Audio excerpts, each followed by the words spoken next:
Bonjour à tous, merci d'être présents lors de ce quatrième staff à Cody. Aujourd'hui, on a la chance d'avoir le professeur Pierre-Philippe avec nous qui va nous parler IA et santé du sommeil.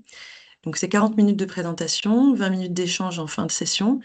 Et comme toujours, la présentation sera disponible sur notre chaîne YouTube à Cody. Professeur, je vous laisse la parole. Je ferai le timekeeper. Et puis, bonne session à tous. Bonjour à tous et merci à l'invitation. Moi, pour ceux qui ne me connaissent pas, je suis professeur de médecine du sommeil et je suis chef du service universitaire de médecine du sommeil au CHU de Bordeaux. J'ai la chance aussi de travailler dans une unité CNRS sur lequel on a un groupe de santé numérique et d'intelligence artificielle dédié à la santé mentale et les troubles du sommeil. Je vais vous faire une présentation de ce qu'on réalise. Excusez-moi pour les gens qui sont hautement spécialisés en médecine du sommeil, mais je vais vous refaire un petit cadre introductif sur l'évolution de la médecine du sommeil.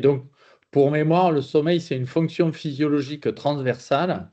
Et donc, cette dimension, elle est importante pour nous parce que si initialement, c'était une spécialité qui avait été très portée par les neurologues et les neurophysiologistes, dont je fais partie, elle a ensuite évolué dans des dimensions beaucoup plus larges et beaucoup plus transverses, qui sont très importantes, en particulier dans la pratique clinique telle que vous la réalisez.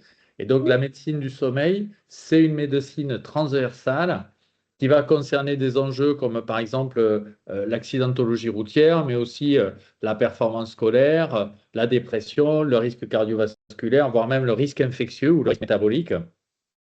Donc, ce qu'on a essayé de développer dans notre unité, c'est une approche justement très transversale et très préventive, avec des outils digitaux innovants dont je vous parlerai et que j'espère on pourra peut-être co-exploiter.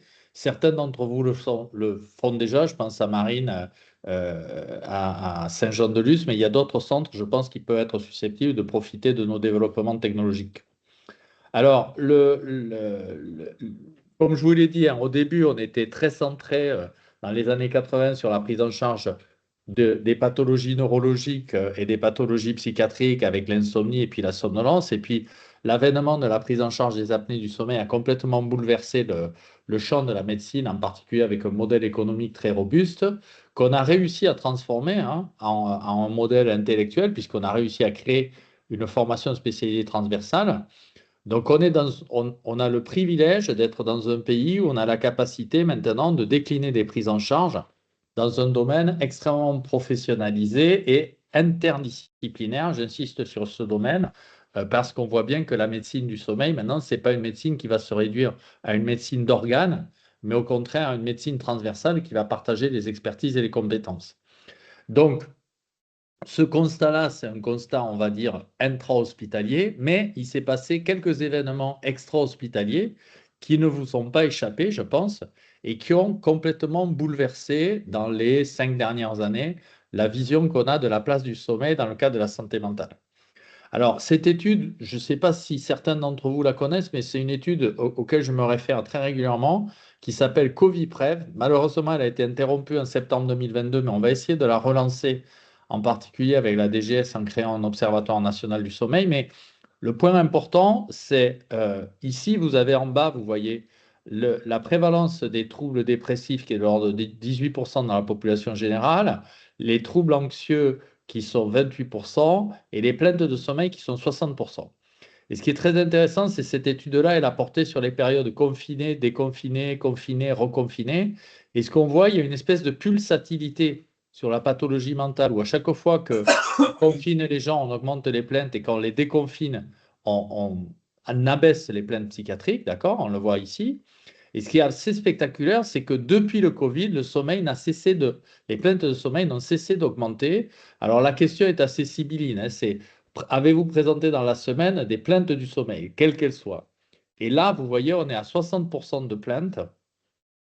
Donc on a introduit un modèle conceptuel très différent qui auparavant reposait plutôt sur le sommeil comme une conséquence d'une pathologie anxieuse ou dépressive, hein, comme une résultante du stress psychosocial. Et maintenant, on a lancé tout un programme d'action sur la possibilité, en agissant sur le sommeil, de réduire des comorbidités, en particulier les comorbidités de santé mentale dont je vous parlerai.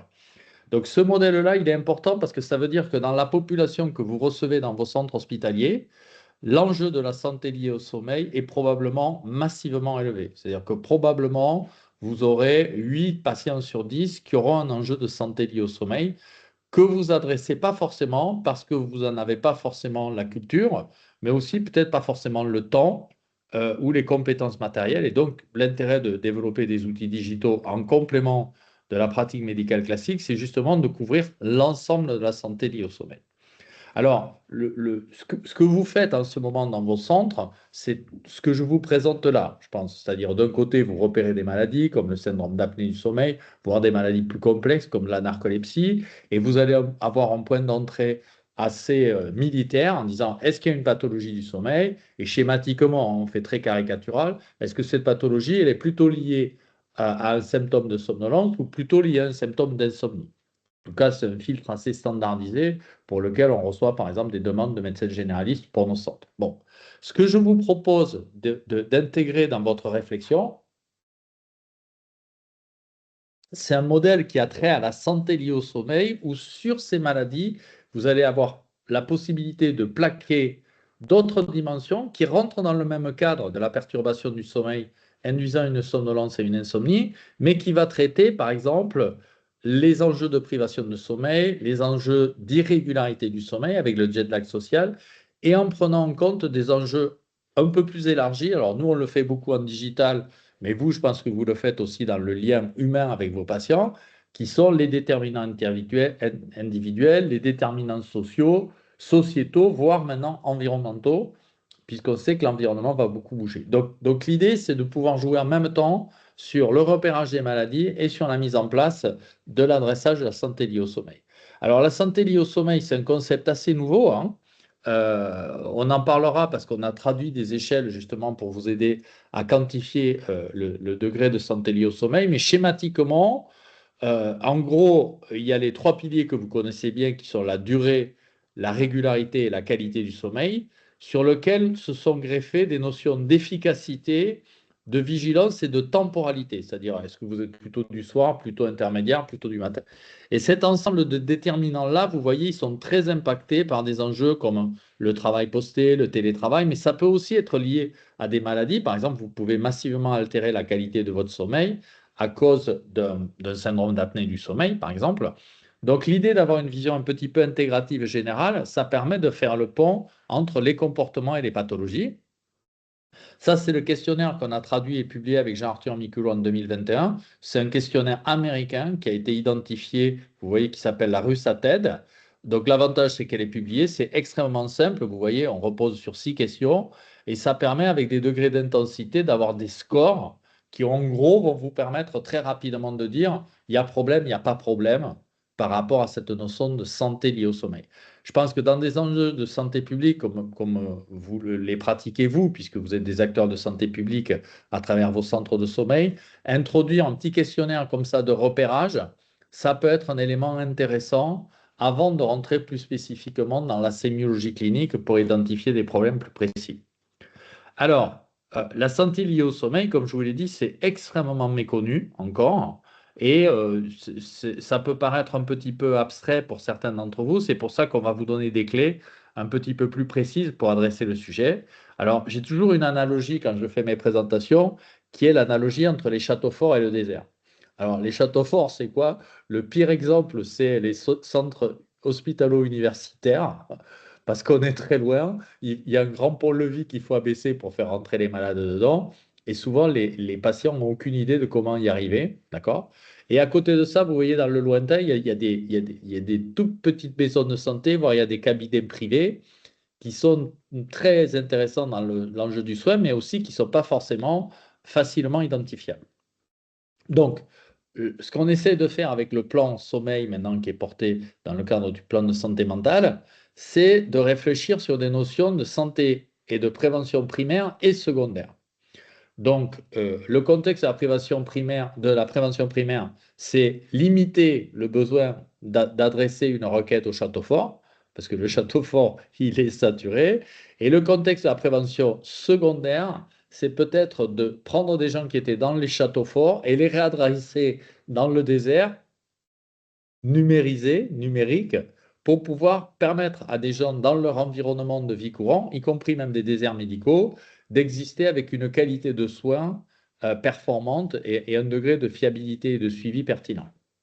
Donc, le point important sur lequel je veux insister avec vous sur la présentation aujourd'hui, c'est que on peut être des acteurs de prévention primaire, mais on est aussi des acteurs de prévention secondaire très importants.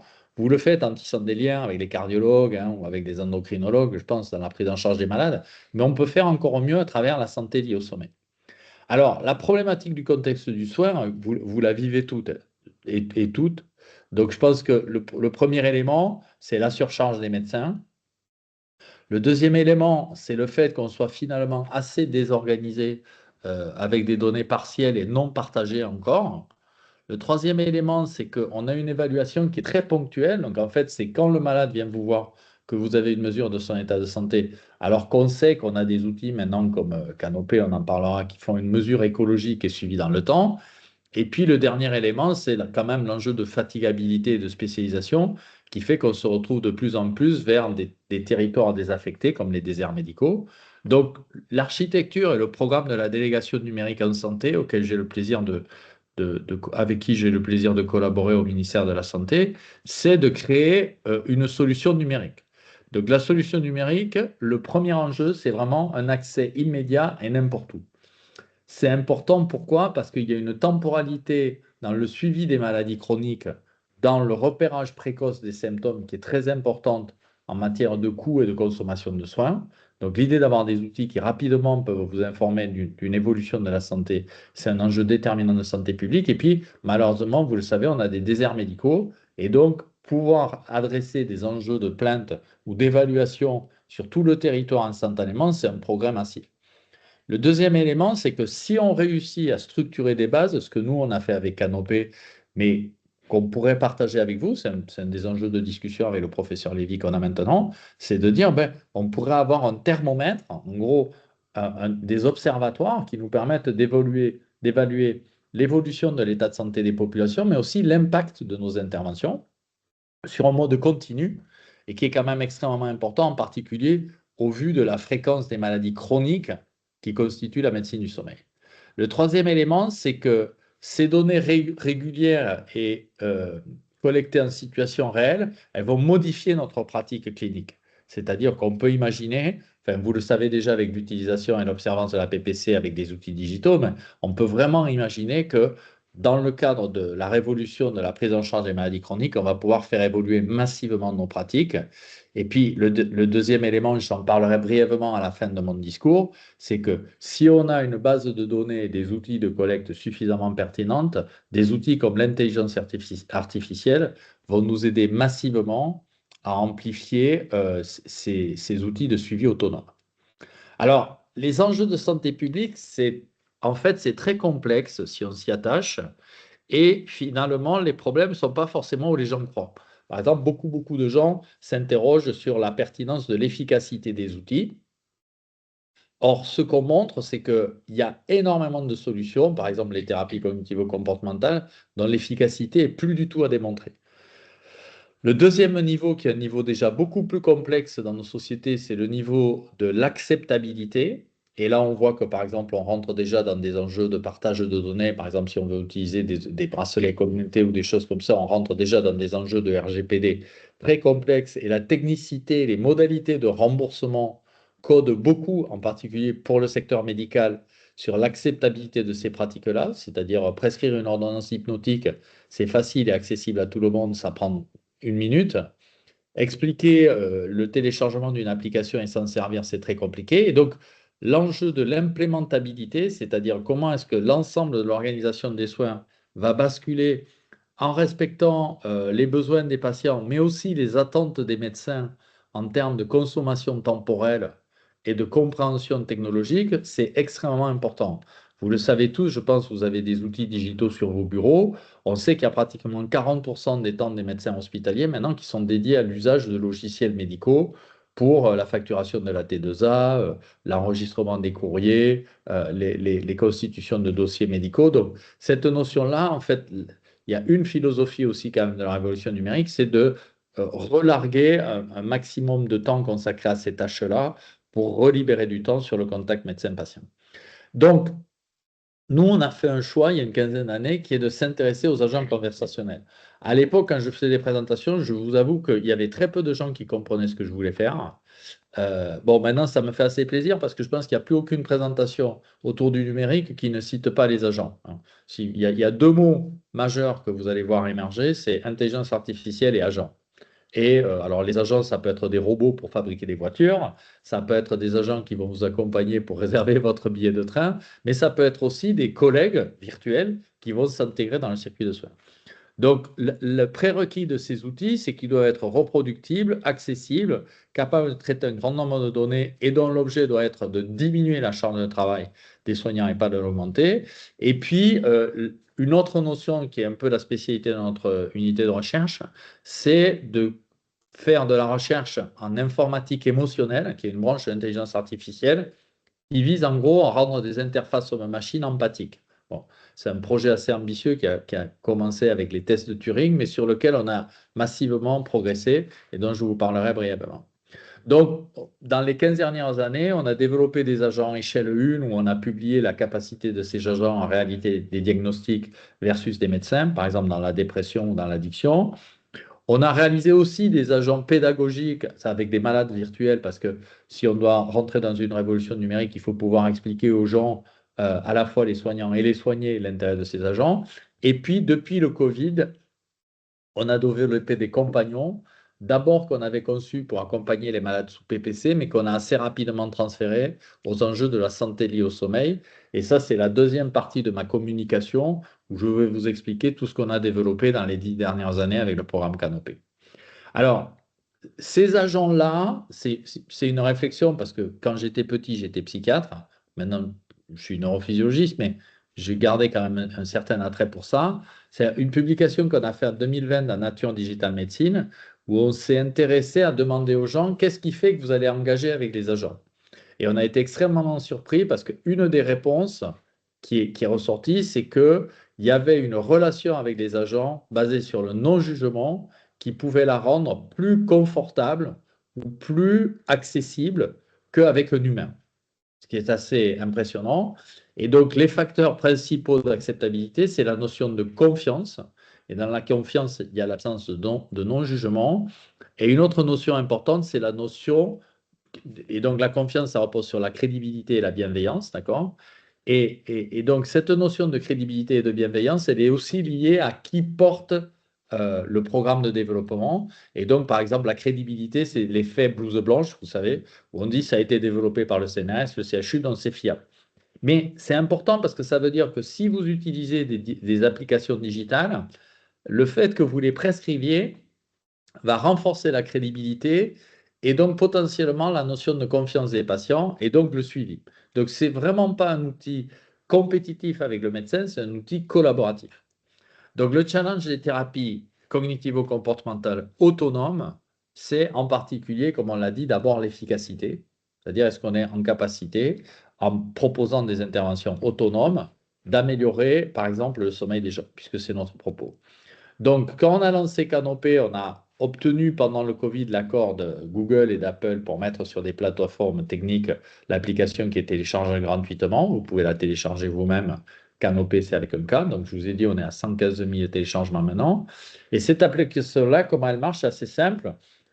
On vous propose d'avoir un entretien, une consultation qui dure à peu près un quart d'heure, 20 minutes, qui va lister vos plaintes de sommeil ou l'absence de plainte. C'est assez amusant d'ailleurs parce que 50% des gens qui téléchargent l'appli n'ont pas de plainte. Ensuite, on vous propose de faire 7 jours d'agenda de sommeil. Il y a une intelligence artificielle qui analyse le résultat de vos agendas et qui vous propose sur une liste de 17 interventions un programme personnalisé qu'on évalue à 10 jours. Et à la fin de ces 10 jours-là, en fonction de votre degré de plainte, vous avez un bouton qui vous permet d'envoyer un mail si besoin à un centre spécialisé autour de vous. Bon. Alors, je ne sais pas si vous allez entendre Louise, j'essaie de vous la présenter. Ah, oui, ça ne veut pas parler. C'est pas Voilà. grave. Ça fait partie. Non, mais je pense que dans la clé, on n'a pas Il tenu n'y la a, pas vidéo. de la Mais vidéo. c'est pas grave. Bon. Donc, schématiquement, hein, Louise, c'est un agent qui va vous présenter le programme, qui va vous proposer ensuite de répondre à des questions. Et vous voyez, il y a des petits outils très simples comme ça, avec des espèces de baromètres et des scores sur votre efficacité du sommeil, sur votre régularité, sur des items divers et variés. Et en fait, le programme, il s'appuie sur ça. Il s'appuie sur un programme de santé liée au sommeil sur la durée, la régularité et la qualité de votre sommeil. Donc, on a fait toute une série de publications. J'en ai extrait un petit nombre pour vous présenter le programme. La première question, c'est si on fait un agenda de sommeil versus Canopé, est-ce que ça change quelque chose? Et la réponse, oui, elle est assez impressionnante parce que vous voyez, ça, c'est l'agenda de sommeil, ça, c'est Canopé. Et vous voyez, la réduction des plaintes en fonction des différentes séances est assez modérée sur l'agenda de sommeil, alors qu'avec Canopé, on voit que même pour des gens qui ont des plaintes très élevées d'insomnie, hein, on a une réduction très significative des gens qui se plaignent. Pour le dire différemment, vous voyez, on gagne en efficacité de sommeil de l'ordre de 7 à 8 points et en durée de sommeil, on fait économiser 50, on augmente de 55 minutes la durée de sommeil subjective avec Canopé, alors qu'on l'augmente à peine de 10 minutes avec l'agenda. Donc c'est une application qui, en termes d'efficacité, fonctionne. Elle fonctionne aussi sur les plaintes de fatigue et sur la santé mentale, on va y revenir. Le deuxième élément, c'est que vous vous souvenez, on a parlé de tous ces enjeux de santé mentale et de santé liée au sommeil. Donc là, on s'est amusé à refaire le test et en particulier en travaillant sur le concept de jet lag social. Donc pour ceux qui ne connaissent pas le jet lag social, en fait, c'est un phénomène qui consiste à décaler ses horaires de lever et de coucher entre la semaine et le week-end avec un horaire tardif en semaine et conserver le week-end et un décalage massif de l'horaire de lever qui va créer un trouble circadien, d'accord? Avec des difficultés d'endormissement le dimanche soir à cause du lever tardif. Donc, ça, c'est un flowchart où vous voyez, on a un taux de perte assez important, mais qui est compréhensible. On passe de 13 000 sujets à l'introduction à 732 qui finissent l'intervention. Mais on est quand même sur un schéma assez pertinent. Et donc, vous voyez, l'objet, c'est de prendre des gens qui se trouvent dans la condition ici, avec une grosse irrégularité de sommeil avant le programme, et de leur proposer une intervention qui va massivement optimiser leur régularité. Et donc, ce qu'on voit, c'est que en passant de là à là, on réduit les plaintes d'insomnie, ce qui est assez attendu, mais ce qui est très intéressant, c'est qu'on réduit également les scores de dépression. Une autre façon de vous le montrer, c'est ça. C'est si vous prenez des dormeurs réguliers, ok, avec des plaintes insomniaques, vous voyez qu'il y a un taux de dépression qui est assez modéré. Si vous prenez un échantillon à peu près comparable, mais avec des dormeurs irréguliers, il y a 2 fois plus de gens qui ont des plaintes insomniaques. Et si vous regardez les gens qui vont améliorer leur régularité du sommeil, ben, il y a une réduction efficace sur l'insomnie et sur l'humeur, alors que les gens qui n'arrivent pas à améliorer leur régularité, en fait, ils ne bénéficient pas de l'insomnie et de la dépression. Donc, c'est un petit peu la démonstration que je vous avais faite au début en disant qu'en agissant sur des déterminants de santé liés au sommeil, vous pouvez avoir un impact secondaire sur des déterminants de santé mentale. Et ce n'est pas l'inverse, ce n'est pas en donnant un antidépresseur qu'on va améliorer le sommeil. Donc, la dernière partie de la présentation, pour qu'on ait un petit peu de temps pour pouvoir discuter, ça porte sur les Large Language Models. Alors, pour ceux qui ne sont pas familiers avec les LLM, hein, c'est des outils, le plus connu, c'est ChatGPT 5, d'accord?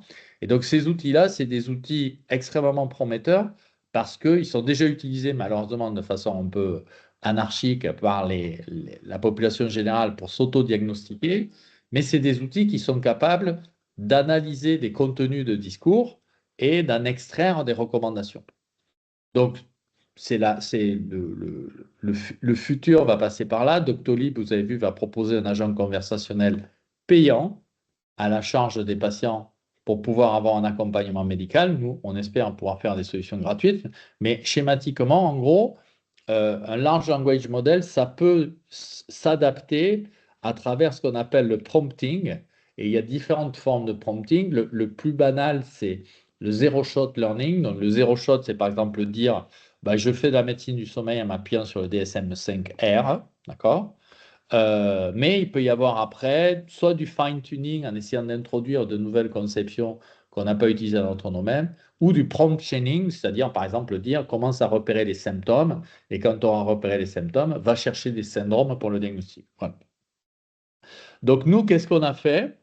On a pris des entretiens avec des patients, on les a enregistrés, on les a convertis en texte, on a fait une double validation avec deux médecins pour avoir un consensus pour revalider le diagnostic et vous voyez ensuite ici, on peut comparer en fait en vert les diagnostics faits par les médecins avec en bleu les diagnostics faits par des LLM. Vous voyez Lama, c'est un petit LLM, c'est un SLM qui n'est pas très puissant, et vous voyez il a tendance à cocher toutes les cases de la maladie quand il analyse l'entretien. ChatGPT, au contraire, vous voyez, il est beaucoup plus pertinent et il score une seule maladie qui, il se trouve, c'est bien tombé, est la même que celle du consensus. D'accord? Donc, ces outils-là, ils vont devenir extrêmement importants. Et vous voyez, je vous le présente de façon différente. On voit que, par exemple, si on prend le chat GPT-5 avec zéro shot, la combinaison sensibilité-spécificité est assez impressionnante parce que sans fine-tuning, sans aucun apprentissage, on arrive déjà à avoir 91% de sensibilité et 91% de spécificité. Donc, on va avoir à disposition des outils qui vont permettre de créer une interaction en langage naturel avec les patients et qui vont aboutir à des diagnostics structurés extrêmement puissants, ce qui veut dire qu'on pourra imaginer avoir un filtre d'entrée dans nos centres de sommeil qui permettront de présélectionner les patients. Donc, le dernier point de ma présentation, et qui va nous permettre après d'avoir un temps de discussion un petit peu plus confortable. Excusez-moi, j'ai présenté un peu rapidement, mais ça va nous laisser le temps de discuter. C'est la possibilité d'utiliser une nouvelle version de Canopé qu'on va mettre sur le marché gratuitement, bien sûr, probablement à la fin de l'année.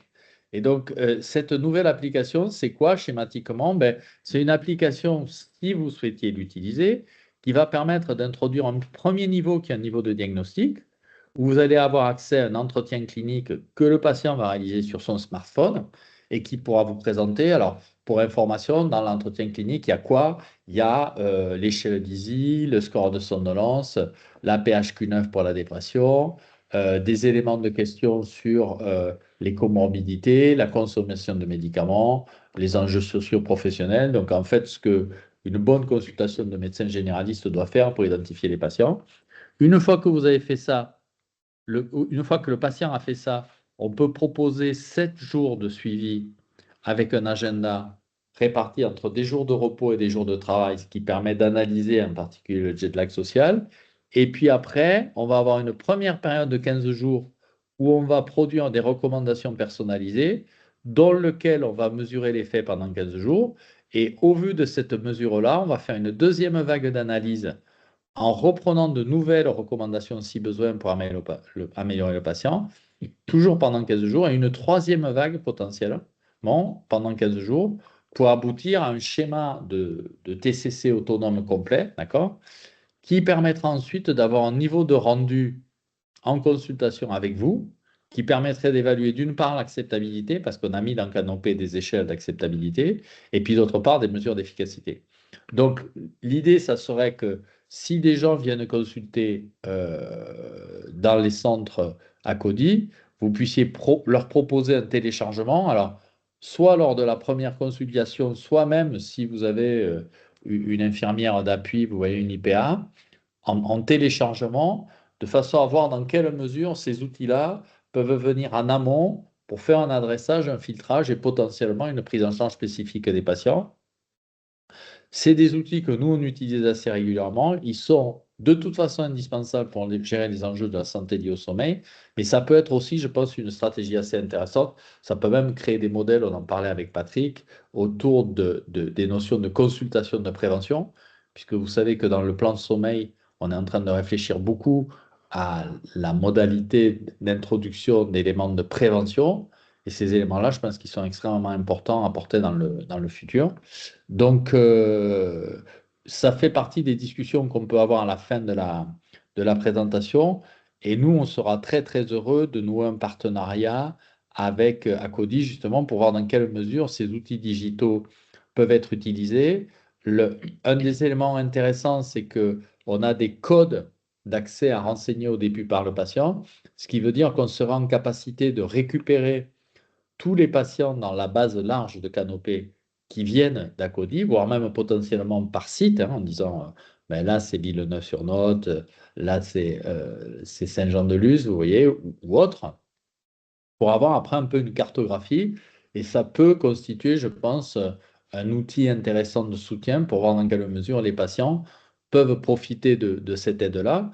Euh, Ça peut être aussi un élément intéressant dans le suivi de l'apnée du sommeil, parce que vous savez que les comisas sont quand même très fréquentes et très invalidantes pour les patients sous PPC, hein, les plaintes d'insomnie chez les malades apnéiques. Et on a des résultats assez intéressants aussi par l'usage de ces applications-là. Donc, il y a tout un programme collaboratif qu'on voulait vous présenter et vous avez un volume de consultations, un volume d'enregistrement de patients qui pourrait créer un outil intéressant de partenariat avec nous.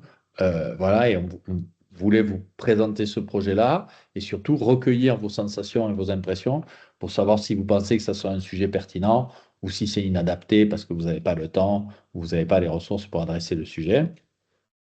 Donc, en conclusion, je pense que le message important, c'est que la santé liée au sommeil, c'est malheureusement un peu le parent pauvre de l'évaluation des troubles du sommeil parce qu'on est encore très, très pathologie centré. On a des chiffres qui montrent que paradoxalement, il y a un pourcentage important de gens qui ont des pathologies et qui ont aussi des troubles de santé liés au sommeil. C'est-à-dire que vous pouvez être somnolent parce que vous avez un syndrome d'apnée, mais aussi parce que vous avez un jet lag social. Et donc, la combinaison des deux, ça peut être un élément qui vise à améliorer la santé, mais aussi l'adhérence au traitement. Et ça, c'est un point très important pour moduler, par exemple, la prescription d'hypnotique ou même le défaut d'utilisation de la PPC lié à des problèmes d'insomnie nocturne. Voilà. Écoutez, je vous remercie et puis je suis à votre écoute pour discuter ou pour recueillir vos commentaires par rapport à cette présentation-là. Et n'hésitez pas, si vous avez des questions, on peut revenir sur les diapositives. On est à votre écoute. Merci beaucoup, en tout cas, professeur, c'était vraiment passionnant. Bah, voilà. Marine connaît la technique. Si vous avez des questions, vous levez la main. Marine, je te laisse la parole. Et ton micro est coupé. Oui, voilà, c'est bon. Donc, merci beaucoup pour la présentation. Et en effet, nous, à Saint-Jean-de-Luz, on utilise pas mal Canopé, qui est un super outil à proposer aux patients, surtout dans le cadre de la thérapie comportementale, notamment pour le suivi de l'agenda de sommeil, le calcul de l'efficacité de sommeil dans la restriction du temps passé au lit. Et alors, moi, j'ai deux questions.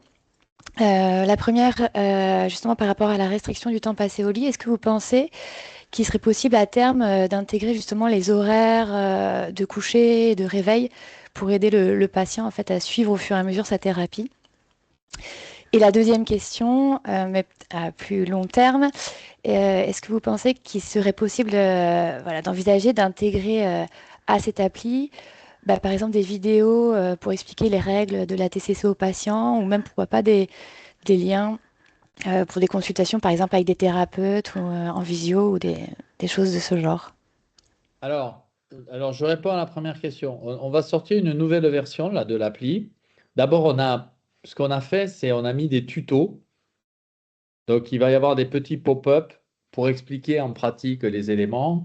Et on voudrait essayer de pouvoir identifier beaucoup mieux, on les a déjà, hein, mais on les a pas encore, on n'a pas encore tout analysé, le type d'interventions qui sont faites. Vous avez vu dans la nouvelle version, on va avoir tous les 15 jours une réévaluation et une modulation des interventions. Donc, c'est une très bonne remarque, Marine. Et l'idée, c'est que, en fait, pour renforcer l'adhérence, il faut communiquer aux patients. Donc, une des stratégies, par exemple, ça serait de dire, bravo, vous augmentez votre régularité du sommeil, ce qu'on fait déjà. Ou par exemple, vous avez réduit votre temps passé au lit, vous voyez, ça améliore la qualité. Donc, en fait, les boucles cognitives d'entraînement, elles sont liées d'une part à est-ce que la personne accepte de faire ce qu'on lui propose, et d'autre part, l'impact de ce qu'on lui propose sur sa perception du sommeil. Donc, c'est un message, c'est un message très, très important pour renforcer l'adhérence. Et on sait, on a fait des premières études avec des internes en cardio, on sait que s'il y a un médecin même qui prescrit simplement l'appli, on augmente massivement l'adhérence au suivi de l'appli. Le deuxième élément, c'est Alors, je rentre un peu dans une cuisine technologique, mais je pense que c'est important que vous compreniez. Quand on a fait Canopé, on était en plein Covid et c'était vraiment la guerre, pour reprendre une expression chère à notre président. Donc, on a voulu une appli qui soit crash-proof pour à peu près tout. Si vous faites une appli qui a une vidéo, ce que ça sous-entend, c'est qu'il va falloir que votre appli, elle soit en communication permanente via un Wi-Fi avec un serveur. Nous, la force de Canopé, c'est que tout est intégré dans le téléphone. C'est-à-dire que quand vous changez le téléphone, par exemple, je ne sais pas si vous vous souvenez, mais il y a eu un incendie d'un serveur OVH il y a 2 ans et demi, avec panique à bord pendant 48 heures, il y a plus de connexion. Nous, on a remonté 15 000 patients avec 10 nuits sans problème parce que les données étaient sauvegardées dans l'appli. Donc ça, c'est un point auquel on est très très attaché, c'est-à-dire que si vous êtes dans les Landes et que vous n'avez pas de connexion 4G, Canopé, ça marche. Et dès que vous revenez dans une zone où il y a une connexion, vous nous téléchargez les données. Donc, on est, compte tenu de mon origine gersoise et de votre proximité landaise, on est assez attaché à faire des applis, vous voyez, un peu robustes Du comme foie ça, gras, en fait. par Non, pas du exemple. tout. Voilà. Mais par contre, Marine, vous avez raison. Dans les pop-up, on peut mettre des liens, vous voyez. Mais par contre, intrinsèquement, l'appli, elle n'a pas pour vocation de fonctionner sur un site et c'est un choix. C'est un choix aussi. Après, il y a plein de sous-entendus parce que ça fait 15 ans qu'on mène le programme, donc c'est un programme ultra compliqué. Mais par exemple, si vous mettez des données de patients sur un serveur, il faut être certain que le serveur il est bien étanche. Nous, c'est complètement ce qui se passe du téléphone à notre serveur est parfaitement maîtrisé.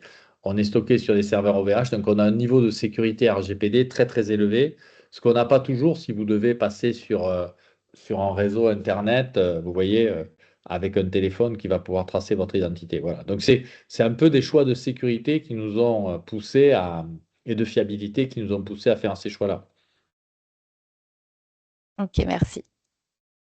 Il y a Samir, je crois qu'il y avait une. Oui. Samir, tu avais une question? Oui, j'essaie juste de trouver un endroit où me poser tranquillement car je navigue aux différents bureaux. Oui, donc, Pierre, plusieurs. Alors déjà, peut-être une réponse à la question sur ce que nous allons faire et ce que nous pouvons faire avec Acodi. Alors c'est vrai qu'Acodi aujourd'hui, ça a beaucoup grandi. Ça a grandi assez vite, donc la réalité, c'est que c'est encore un peu tôt pour être certain de comment est-ce qu'on peut être organisé au niveau national. Par contre, ce qui est certain aujourd'hui, c'est que ça a marché avec Marine, et qui est une utilisatrice régulière. Et aujourd'hui, je ne saurais qu'encourager les praticiens d'Acodi de tester et de se lancer, car de toute évidence, hein, ça apporte de la donnée pertinente dans le parcours de soins. Ce que j'aurais en question et ce que j'aimerais bien comprendre, c'est aujourd'hui dans le flux ANS et DM numérique, est-ce que c'est des sujets qui vous intéressent, hein, d'aller sur un pécan, d'aller sur un enregistrement en solution de télésurveillance ou de recueil de données patients? Est-ce que ça fait partie des prochaines étapes, hein, pour Canopé et MyMeda ou pas? Enfin, qu'est-ce que vous envisagez à ce niveau-là? Alors, je ne sais pas si c'est complètement le sujet là, mais bon, schématiquement, ce qu'on peut dire, c'est qu'en ce moment, et vous voyez, à 14h30, là, j'ai réunion avec l'INFA à la DNS au ministère, euh, on est dans une situation assez compliquée parce que le business model, il passe que sur B2B, c'est-à-dire que pour l'instant, les applications n'ont pas créé un modèle commercial qui fasse qu'on peut porter ça. Il y a quelques solutions qui sont déployées, vous voyez, avec les pécans, mais c'est quand même extrêmement laborieux. Et nous, effectivement, comme vous le mentionnez, on a une start-up, mais on est vraiment plutôt dans un modèle de dire, ce qu'il faudrait, c'est que les établissements ou les acteurs de santé aient un modèle de rémunération qui peut passer par la prévention, par exemple, et qui valoriserait le déploiement et l'exploitation de ces outils. Parce que à titre individuel, un peu comme une prescription de médicaments, le marché français n'est pas prêt pour, par exemple, les médecins généralistes à prescrire des TCC parce qu'il n'y a pas un acte de prescription remboursé, adossé, qui est suffisamment satisfaisant. Alors, il y a des discussions, hein, avec la DNS, mais c'est un peu un parcours du combattant et par rapport à une prescription d'hypnotique, ça ne fonctionne pas. Alors que par contre, dans des établissements de santé qui suivent les malades et qui pourraient valoriser via un acte de prévention, je pense que c'est plus facilement accessible, mais bon, le, le- le marché quand même, et la compréhension de la révolution numérique en santé est pour l'instant assez freinée par les problèmes économiques et les enjeux politiques, hein. Et on a des éléments, par exemple, les nouvelles normes de DM niveau 1 ne sont pas publiées par la communauté européenne, donc on ne peut pas certifier en DM niveau 1 nos applis alors qu'on en est très très proche, hein, vous voyez. Donc, euh, on est dans une phase un peu encore de construction, mais il n'y a aucun doute sur le fait que le futur va passer par là. Il n'y a aucun doute. Bah, Mais bon, tiens, on est dans un pays où probablement il faudra faire une première étape. C'est par exemple ce qu'a fait Doctolib, hein. Doctolib, unilatéralement, ils ont décidé de faire un agent conversationnel payant pour leurs 50 millions de clients. Voilà. Bon. Nous, on a reçu Doctolib à l'Académie de médecine, on a discuté avec Monsieur Vieux-Château. Bon, on a trouvé, bon, vous savez qu'ils ont été condamnés parce qu'ils avaient une position hégémonique. On espère qu'il y aura des solutions qui pourront se déployer avec des groupes comme vous, qui seront plus hein, autonomes et plus patient-friendly, moins hégémoniques, voilà. Mais bon, ça va arriver, hein, c'est absolument certain, c'est évident, voilà. Après, il faut avoir l'intelligence de où de on le trouver les met. modèles qui vont bien. Oui, et puis aussi, moi, je milite vraiment en tant que professionnel de santé, à titre personnel, je milite pour le fait que ces outils-là, ils doivent consommer un minimum de temps aux soignants. C'est pour ça que la revendication d'une stratégie autonome, c'est important, parce que tous les modèles de TCC qui vont sous-entendre qu'il faut avoir une consultation pour accompagner les personnes, vu la prévalence de l'insomnie, on en parlait ce matin à la commission neuro, c'est quasiment impossible.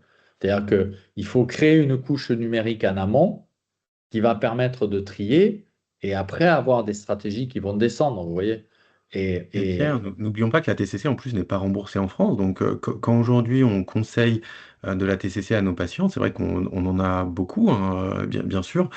Ce sont c'est de l'out of pocket, hein, c'est des dépenses qu'on impose aux patients qui sont pas négligeables, hein, mine de rien. alors, les choses ont un peu évolué quand même, hein, parce que le programme de remboursement des 6 ou 8 consultations là, de psycho, maintenant, Mhm. ça permet de faire en partie le job. Mais bon, les psychologues râlent parce que c'est pas assez bien payé. Bon, enfin, tout ça. Mais il y a quand Ouais, même moi, des... j'ai l'exemple de patients qui en font une remboursée et après le psychologue les renvoie vers des consultations non remboursées. Donc ça nous est arrivé quelques fois à Cody d'avoir affaire à ce genre de psychologue, malheureusement. En fait, si je peux juste glisser un mot là-dessus. Bon, en fait, la question qui est posée là, c'est la question du parcours de soins, en fait. Et en fait, alors tu parlais de prévention primaire, prévention secondaire et pathologie. Donc, c'est des questions un tout petit peu différentes. Et au fond, la question qu'on pourrait se poser, bon, il y a un plan sommeil. Bon, dans ce plan sommeil, j'imagine qu'il y a un certain nombre de questions qui sont posées sur les parcours patients, parce que Mhm. c'est la question clé en fait, hein. L'insomnie, je veux dire, c'est bien gentil que les gouvernements, enfin, on en parlait tout à l'heure, que les gouvernements se soient réjouis de la baisse de la consommation d'hypnotiques, mais quelle est la solution proposée? Comme le dit Samir, en fait, c'est un truc quand même assez bricolé, parce que les psychologues, non seulement ils sont réticents, mais en plus, ils ne sont pas forcément formés. Parce Ouais. que c'est pas le fait d'être psychologue qui donne une compétence sur les TCC. Donc, le fait de passer par des solutions numériques, c'est probablement une solution extrêmement rationnelle, en fait, à condition que, effectivement, le modèle économique qui est derrière, bah, il soit tout Ouais. simplement viable. Moi, mon impression, mais on n'a pas vraiment discuté de ça avec Samir, mais c'est que, effectivement, à Cody, ta comparaison tout à l'heure là sur le désert, moi, elle me fait un peu marrer. Elle est juste, hein, c'est pas ça, mais tu as bon donc les châteaux forts, puis tu as au bout le truc. Mais aujourd'hui, à Cody, c'est 25 000 patients l'année dernière et ça sera probablement 30 ou 35 000 l'année prochaine. Donc, c'est déjà plus tout à... C'est pas un château fort et c'est plus tout à fait le désert non plus. Donc, effectivement, le déploiement, s'il y avait des études pilotes de déploiement de solutions numériques, je pense qu'on aurait quelque chose à dire. Et il n'y a pas qu'à Cody, il y a Ouais, d'autres ouais. acteurs. Le seul truc, c'est que qui est l'interlocuteur pour ça? Comment aujourd'hui on peut mener une étude pilote qui Alors, soit soutenue par les pouvoirs publics et qui permette de mettre en œuvre une expérimentation qui ne soit pas pilotée par les GAFA et qui soit ouais. simplement où les professionnels de santé aient quelque chose à dire. Ouais. Bon, alors, par exemple, nous, on a des échanges avec notre ARS. On a une ARS en Nouvelle-Aquitaine qui est extraordinaire, qui nous a financé des campagnes, par exemple, sur les réseaux sociaux pour les téléchargements. Euh, Moi, je pense que il y a certaines ARS qui peuvent être réceptives au message, mais moi, je crois que, enfin, l'intentionnalité de tout ça, c'est quand même d'essayer de mieux soigner et d'avoir une prise en charge qui soit optimisée par rapport au temps médecin. Moi, le seul point sur lequel je me retrouve avec Doctolib, c'est que Doctolib, il dit, nous, notre succès, c'est parce qu'on fabrique des outils qui font gagner du temps aux soignants. Bon. Moi, je pense que, en tout cas, dans les consultations qu'on voit, nous, puisqu'on voit à peu près 5000 malades par an dans mon service hospitalier, les enjeux de santé liés au sommeil, ils sont massifs dans la prise en charge des patients. Et ce qu'on voit en regard des patients qui nous sont adressés, c'est qu'ils ne sont absolument pas calculés. Mais c'est sidérant, quoi. Nous, on a des patients qui viennent avec des somnolences résiduelles sous PPC, avec des hygiènes de sommeil effroyables, quoi. Effroyables.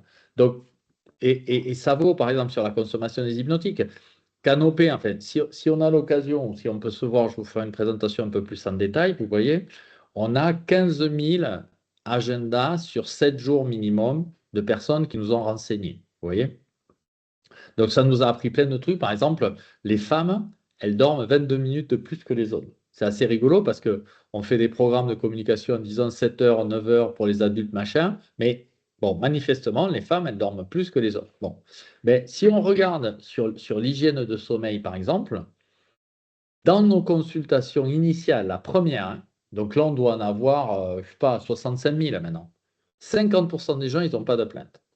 C'est-à-dire que je suis prêt à parier qu'il y a un pourcentage massif de gens qui vont voir des médecins généralistes pour dire juste est-ce que ça va? Vous voyez? On a un compte Instagram et TikTok, d'accord? La question la plus vue, 2,7 millions de vues, un post, hein, 2,7 millions de vues, c'est quoi la durée idéale de sommeil? C'est-à-dire, les gens n'ont aucune idée de combien ils doivent dormir. Oui. Mais c'est très intéressant parce que si vous voulez, il suffit que les gens croient qu'ils ne dorment pas assez et ils vont engager une prescription. Alors, si ce n'est pas un hypnotique, parce que c'est difficile d'avoir les médecins, ça va être par exemple des gummies à la mélatonine. Pour mémoire, par exemple, parce que j'ai eu les chiffres par le ministère, là, chiffre d'affaires de la mélatonine over the counter en France, 35 millions d'euros. Associé, je crois, aussi avec les plantes. Mais en fait, il y a un volume de consommation et de vente de molécules over the counter monstrueuse chez des gens qui n'en ont pas forcément besoin. Donc, je pense que des centres comme Acodi, ça peut aussi faire des têtes de pont pour avoir un espèce de filtre discriminant en disant, ben, on peut déjà nettoyer c'est la stratégie d'ailleurs vers laquelle va Doctolib, hein. Doctolib, très clairement, vous savez, ils commencent à avoir des consultations où ils ont pris le prétexte de cibler le meilleur spécialiste par rapport à la demande, hein. Donc, tiens, j'ai mal à l'épaule. Bon, d'accord. Est-ce que tu es tombé récemment en vélo ou est-ce que tu as des antécédents arthritiques, arthrosiques ou arthritiques dans la famille? Vous voyez, tout ça, c'est en train de se mettre en place. Donc, je pense que la façon dont on peut réfléchir aussi, c'est de dire, avec un nombre limité de praticiens et avec un goulot d'étranglement pour les enregistrements, comment est-ce qu'on traite un maximum de gens? Et ça, c'est une préoccupation DNS et ARS massive. Massive. Juste un point. En fait, ce qui sera intéressant peut-être de discuter avec l'ensemble des gens de la CODI, et puis ça serait, enfin des gens comme toi, c'est prévention primaire, prévention secondaire. Ouais. Je vais donner un exemple. Ce matin, Pierre Amarenko, là, qui est un neurologue assez connu qui travaille sur les AVC, il a présenté une proposition de groupe de travail pour en fait réduire les facteurs de risque liés aux AVC. Et il dit en fait, si on prend en compte ces facteurs de risque de façon éducationnelle, on réduit de 80% les AVC, qui est quand même qui est quand même la quatrième cause de mortalité mondiale, hein. Je pense qu'en fait, dans le domaine du sommeil, c'est les mêmes questions qu'il faut qu'on se pose. Il faut qu'on se pose des questions en disant, mais finalement, une communauté comme la nôtre, comme Acodi, en quoi elle peut jouer un rôle en prévention primaire et en prévention secondaire? En prévention secondaire, c'est évident. Parce qu'en prévention secondaire, quand vous dépistez même un temps de sommeil réduit, une insomnie, des apnées, en fait, il y a une prévention secondaire par rapport à l'aggravation des maladies cardiovasculaires et métaboliques. Tout le monde le sait, c'est archi démontré.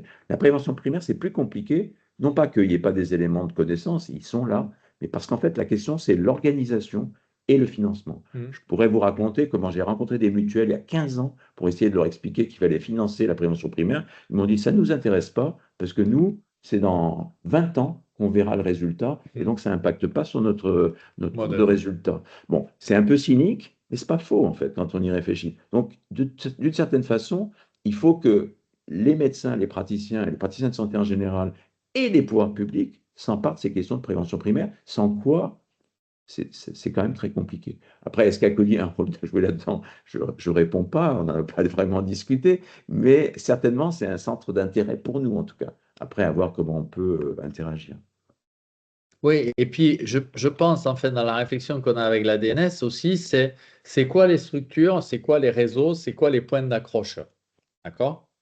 Donc, le point d'accroche historique général, c'est les médecins, les médecins généralistes. D'accord? Le problème, c'est que leurs compétences, leur expertise et leur temps est quand même très ciblé. Parce que qu'est-ce qu'ils font? Ben, ils font du mal de dos, ils font de la dépression, ils font du suivi du diabète, ils font les grosses maladies chroniques, on va dire. Voilà. Dès qu'on commence à rentrer dans un truc un peu plus compliqué, par exemple, ils ne demandent pas aux gens est-ce que vous buvez de l'alcool le matin? Parce qu'ils savent que s'ils ouvrent la boîte, la gestion de la dicto, c'est infaisable pour eux. Voyez? Et sur le sommeil, c'est un peu pareil. Vous savez, c'est le coup classique à la fin de la consultation. Et docteur, n'oubliez pas, renouvelez-moi la petite pilule qui va bien, quoi. Et il n'y a aucune question, il n'y a rien. Dans ce cadre-là, il y aurait la possibilité de dire faites donc un petit coup de canopée. Et puis, si Mm. besoin, on a des gens qui peuvent passer à un niveau intermédiaire, hein. Par exemple, je pense que les solutions IPA, c'est intéressant, y compris dans le financement des modèles de prévention. C'est-à-dire, on ne met pas le médecin en première ligne, mais on met des outils digitaux en contact avec de l'humain dans l'objectif d'augmenter l'adhérence à l'usage de l'outil, d'accord? Avec un tamis qui va après permettre d'orienter. Ça, moi, je pense que c'est un modèle, avec vous, par exemple, parce qu'en plus, on peut le faire en téléconsultation. Enfin, on peut faire un modèle vraiment agile, hein, sur ça. Et ça, c'est un modèle qu'on peut financer par le biais de consultations de prévention. Parce qu'il y a déjà des remboursements, hein, par rapport à ça. Vous savez, Oui, bien les sûr. consultations au 4 âges, elles existent. Ça sous-entend qu'il faut reshaper un peu le type des applis, mais ça existe. Mais après, je pense que derrière, il faut quand même que l'architecture générale du système permette d'encaisser, ou en tout cas de hiérarchiser et de dispatcher les prises en charge. Non, c'est vrai.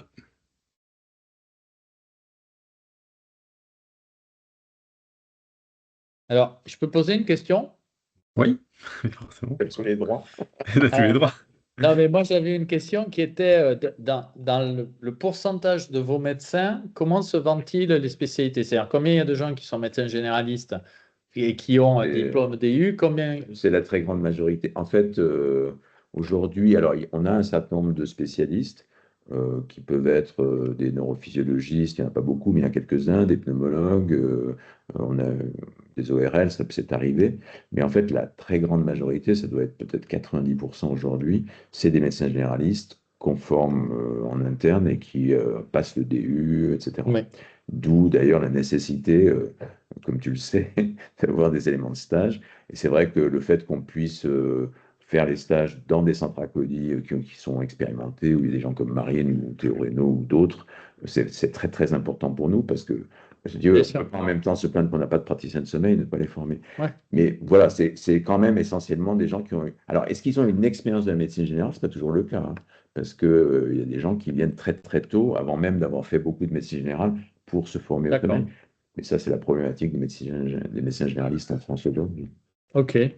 Bon. Ben, écoutez, pour moi, très intéressant. Et puis vraiment, ouverture totale sur les partenariats. En sachant que je pense qu'il y a peut-être une étape de réflexion avec vous sur un mode brainstorming Mm. pour dire c'est quoi la feuille de route idéale et comment est-ce qu'on pourrait monter une rampe de lancement qui permette d'avoir à disposition les outils, quoi. Samir. C'est sûr. Alors, je rebondis, Pierre, sur ce que tu dis, et aussi pour toi, Patrick. Enfin, là, on est sur un staff qui concerne principalement les acteurs d'Acodi qui sont intéressés à la prise en charge des troubles du sommeil. Néanmoins, ce que j'entends, c'est que quand même dans le parcours, on aurait peut-être dû et peut-être pu réfléchir à ce qu'on fait depuis l'apport du médecin généraliste qui fait de la médecine générale. Et mine de rien, aujourd'hui, c'est une vingtaine de milliers de patients qu'on suit sur une activité de médecin généraliste pur. Et ça, réfléchir à comment intégrer des outils de dépistage et d'entrer dans des parcours de soins spécifiques, c'est quelque chose aussi qu'on peut peut-être envisager, Patrick. Enfin, on n'en a pas parlé avant, mais C'est une très, ça fait très partie bonne des choses remarque. intéressantes. C'est une très très bonne remarque. Effectivement, je n'avais pas vraiment eu l'idée, mais c'est une très bonne remarque. On a une activité de médecine générale qui aujourd'hui n'est pas particulièrement influencée par le sommeil, Ouais. enfin, à quelques exceptions près. Et tu as raison, Samir. On pourrait tout à fait lui donner une structuration prévention primaire sommeil. Ce serait très très intéressant d'ailleurs. Mm. Bon, ok. Écoutez, je crois que j'ai malheureusement une autre réunion. Je vais essayer d'attraper quelque chose à manger entre-temps, mais merci beaucoup pour l'invitation. Et je pense qu'on est en contact avec Patrick. Peut-être qu'on peut se prévoir en Zoom pour débriefer après. Ça marche. Merci beaucoup. Merci. Merci. Merci beaucoup. Merci Merci. beaucoup. Merci. À bientôt. Merci, au revoir. Au revoir. Au revoir.